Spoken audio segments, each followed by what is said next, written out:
Barbecue, huh? How do you like your ribs?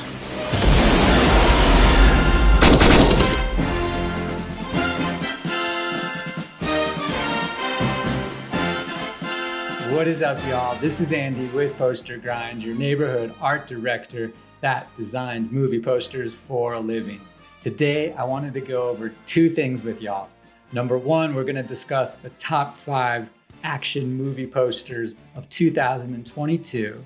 And I also wanted to introduce you to IMPawards.com. Now, the cool thing about this website is that it's basically a database of movie posters that art directors and people that design movie posters on the daily go to almost every day.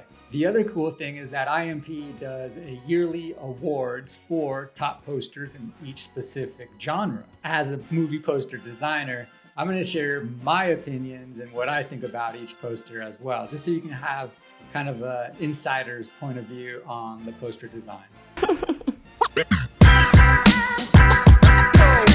What? And with that being said, let's check out these nominees. The first nominee we're going to be checking out is Doctor Strange in the Multiverse of Madness, which was a pretty cool movie. And it's also cool because I think my friend actually designed this. The poster right off the bat is very intriguing. The photography's done really well, has an illustrated effect. Now it's cool because it's definitely showcasing the multiverse of madness. This poster definitely looks mad. It has kind of a kaleidoscope effect with the characters and a lot of mirror imaging. The treatment and technique on this is really well done. The reds and the oranges and the yellows, pretty sick. I like how it has this really cool textured out poster vibe, so it has a little bit of a throwback. The typography is done well, easy to read. Now, generally speaking, I'm not always a fan of overly montaged posters, but this one gets a pass because it has that illustrative technique to it. It feels a little bit more artistic, and I definitely get that multiverse vibe. The next poster we're gonna be checking out is Fall, which I didn't see, but now I definitely wanna see it just based on the poster. It has this really cool perspective. Maybe this is screenshots from the movie. I don't know if they did a special shoot, meaning that they actually shot this specifically for the poster.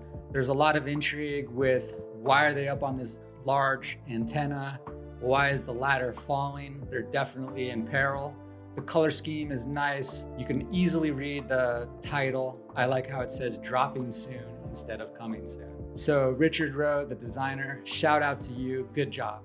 The next poster we have up is Black Panther Wakanda Forever, which is a good poster, but it's a little bit on the cookie cutter side. And what I mean by that is, generally speaking, Marvel has their way of doing their standard montage posters, and that's definitely done here. There are some things in this poster that I really, really like. One of the things is the mirror image of the other clan at the bottom, and then how they use the typography from Wakanda Forever kind of mirrored into that as well, with this really cool water reflection effect. So there's a lot of things going on in this poster, but at the same time, a little bit on the repetitive side.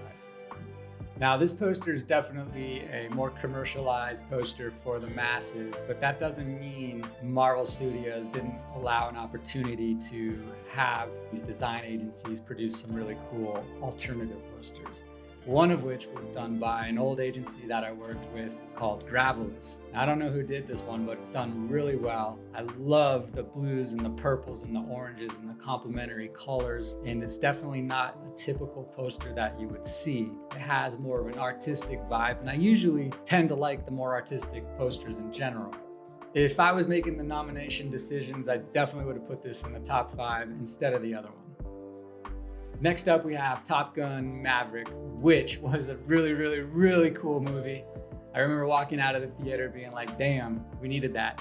However, the poster itself that was selected for this online award show, not so much. I mean, for me, it's kind of more of like a basic photographic movie poster, which is fine, but I don't know, I think they could have done more.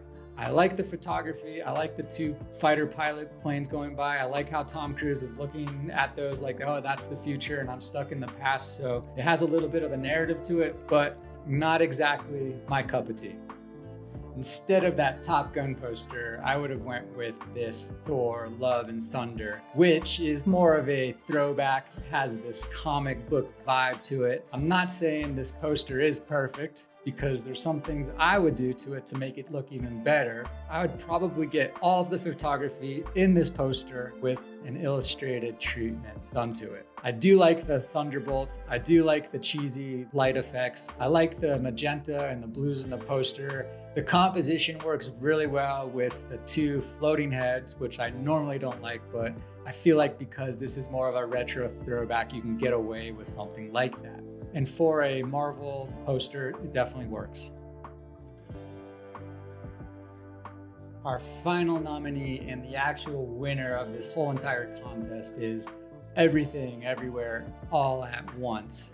This poster has basically everything in the movie as well. We're talking about all the hot dog hands, googly eyeballs, a grenade, a donut, and of course the butt plug, which also features the studio name A24 on it. The last thing I want to mention about this creative poster is I definitely agree it should have won, but my only flaw that I see, and maybe y'all agree with me, is that the typography is a little tough to read. All we would have had to do is maybe change the color or reposition it, and we might have had the perfect action movie poster for 2022. AV Print commissioned another awesome artist and illustrator, James Jean, to complete it. This guy is a phenomenal artist, and if you don't know his work, you definitely have to check him out. He's also done some specialty posters in the movie industry for other films that you've probably heard of. Last year, he also did an illustrative poster for the animated film Pinocchio. And a few years ago, he did an awesome illustration for Mother. And maybe his first movie poster that he was commissioned to do was The Shape of Water. In my opinion, he's the best fine artist and illustrator in the industry right now. With all that being said, that's my opinion. I'm curious what your opinion is. Would you have selected this as the winner, or would you have nominated another movie poster? I'm curious what you have to say, so definitely let me know in the comments below. Thanks so much for watching, and I hope to see y'all in the next video.